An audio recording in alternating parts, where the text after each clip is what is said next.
तो कोरोना के इस ट्रिपल टी कवच में तीसरा हिस्सा है ट्रीटमेंट का, यानी कि टेस्टिंग के बाद अगर ये पता चल जाए कि मरीज ओमिक्रॉन या फिर कोरोना के किसी दूसरे वेरिएंट की चपेट में आ चुका है तो उस वक्त जरूरी इलाज उसको मिल जाए। कोरोना की दूसरी लहर के दौरान हमने देश के अलग अलग हिस्सों में एम्बुलेंस से लेकर ऑक्सीजन तक के लिए तरसते मरीज देखे थे, लेकिन तब से लेकर अब तक भारत काफी आगे बढ़ चुका है। न सिर्फ देश में अस्पतालों और ऑक्सीजन प्लांट्स की तादाद बढ़ गई है, बल्कि मरीजों के लिए आईसीयू से लेकर ऑक्सीजन बेड्स तक की सुविधा को कई गुना बढ़ा दिया गया। अब आपको दिखाते हैं इंडिया की वो तैयारी जो डेल्टा वेरिएंट जैसे संक्रमण और इलाज से तकरीबन 1.5 गुना ज्यादा है। और इसी वजह से ये माना जा रहा है कि अगर ओमिक्रॉन का संक्रमण भारत में फैला भी, तब भी ये तैयारी एक नए संक्रमण से दो हाथ करने में पूरी तरह मुकम्मल साबित होगी। अगली खबर कट टू कट की रिपोर्ट में आपको दिखाएंगे किस तरह कोरोना से लड़ने में भारत ने खुद को पहले से भी और ज्यादा मजबूत बना लिया।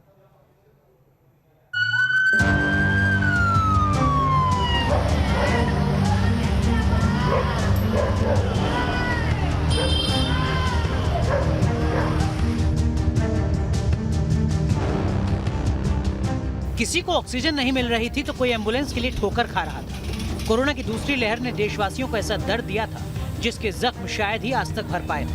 ऐसी परेशानियां दोबारा ना हो, फिर कोई मरीज मजबूर होकर इलाज के लिए ना तरसे, इसके लिए तैयारियां दूसरी लहर के दौरान ही शुरू हो गई थी, जो आज जमीन पर नजर भी आ रही है।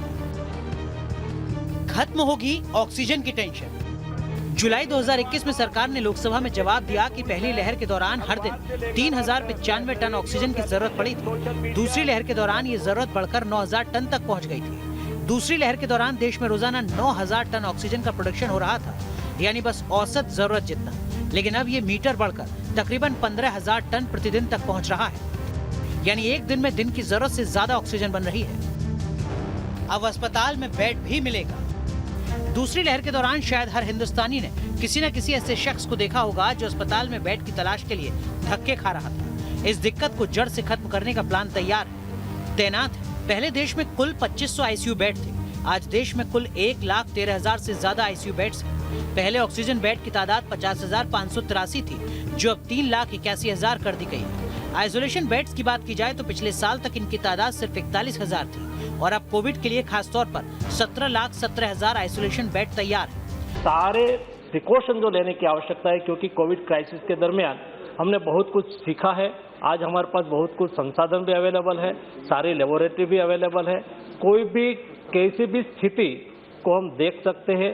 लेकिन आज के दिन में ओमिक्रॉन वेरिएंट के संदर्भ में देश में कोई केस रिपोर्ट नहीं हुआ है और देश में ये वेरिएंट ना आए, इसलिए हर संभव प्रिकॉशन लिया जा रहा है। देश में दूसरी लहर के दौरान एक दिन में सबसे ज्यादा मरीजों का आंकड़ा 4,40,000 था। अगर ऐसे हालात दोबारा पैदा हुए तो इससे कहीं ज्यादा मरीजों के लिए बेड तैयार कर लिए गए हैं। इलाज आइसोलेशन के इंतजामों में इजाफा। सिर्फ अस्पताल में इलाज ही नहीं, बल्कि कोविड में काम आने वाला सपोर्टिंग स्ट्रक्चर भी बढ़ा दिया गया है। आंकड़ों पर नजर डालें तो आज देश में कैटेगरी 1 कोविड अस्पतालों की संख्या 4096 हो चुकी है। सेकंड कैटेगरी कोविड अस्पतालों की तादाद 7929 पहुंच चुकी है और कैटेगरी 3 कोविड अस्पतालों की संख्या 9954, यानी कुल मिलाकर कोविड से निपटने के लिए कुल 20,000 से ज्यादा अस्पताल तैयार हैं।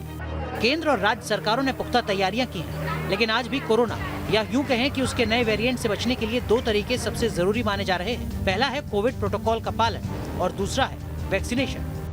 अगर पहला किसी का शेष रहा हो तो पहला भी लगवाए, मुझे कुछ मदद मिल जाए। और दूसरा टीका जब तक नहीं लगेगा तब तक सुरक्षा चक्र पूरा नहीं होगा। इसलिए सेकंड डोज जिनका रह गया है उनसे मैं अपील करता हूं कि सेकंड डोज जरूर लगवा लें, दूसरा टीका जरूर लगवा लें। ये टीका ही कोरोना की तीसरी लहर से बचने का उपाय है हमारे पास। संक्रमण इससे या तो होगा, नहीं होगा तो बहुत गंभीर नहीं होगा। वैक्सीनेशन के मोर्चे पर सरकार तेजी से काम कर रही है ताकि अगर ओमिक्रॉन की देश में एंट्री हो भी गई तो हर हिंदुस्तानी के अंदर इस संक्रमण से निपटने की क्षमता हो। 30 नवंबर तक देश में 124 करोड़ से ज्यादा वैक्सीन की डोज दी जा चुकी है। 30 नवंबर को एक ही दिन के अंदर 80 लाख से ज्यादा डोज दी गई है। ಆ ಸಂದರ್ಭದಲ್ಲಿ ಕೇಂದ್ರ ಆರೋಗ್ಯ ಸಚಿವರನ್ನು ಕೂಡ ನಾನು ಭೇಟಿ ಆಗ್ತಾ ಇದ್ದೀನಿ। ಅಲ್ಲಿ ಅವರಿಗೆ ವಿಶೇಷವಾಗಿ ನಮ್ಮ ಆರೋಗ್ಯ ಮತ್ತು ಫ್ರಂಟ್ಲೈನ್ ವರ್ಕರ್ಸು ಏನು ಕೋವಿಡ್ನಲ್ಲಿ ಕೆಲಸ ಮಾಡಿದ್ದಾರೆ ಅವರ ಮೊದಲನೇ ಮತ್ತು ಎರಡನೇ ಡೋಸ್ ತಗೊಂಡು ಈಗ ಸುಮಾರು 6-7 ತಿಂಗಳಾಗಿದೆ. वैक्सीनेशन के मोर्चे पर काम जारी है। ऐसे में जरूरी है जिन्हें अब तक डोज नहीं लगी वो भी आगे आए और अपना कोविड वैक्सीन का कोर्स पूरा करें। दूसरी तरफ कोविड प्रोटोकॉल को लेकर भी दोबारा सख्त नियम लागू कर दिए गए हैं। हर लहर में कोरोना के हॉटस्पॉट बने मुंबई से लेकर देश के दूसरे शहरों तक एक बार फिर मास्क और सोशल डिस्टेंसिंग जैसे नियमों को लागू कराया जा रहा है और जो कोविड प्रोटोकॉल का उल्लंघन हो रहा है उस पर एक्शन भी हो रहा है। कोरोना के नए वेरिएंट यानी ओमिक्रॉन का खतरा अभी भारत से दूर है, लेकिन सिर्फ सरकार ही नहीं बल्कि आम हिंदुस्तानी की जिम्मेदारी है कि वो आगे बढ़े, वैक्सीन लगवाए, 2 गज की दूरी और मास्क जैसी चीजों को अपनाए और देश को ओमिक्रॉन के खतरे से बचाए। Team news nation.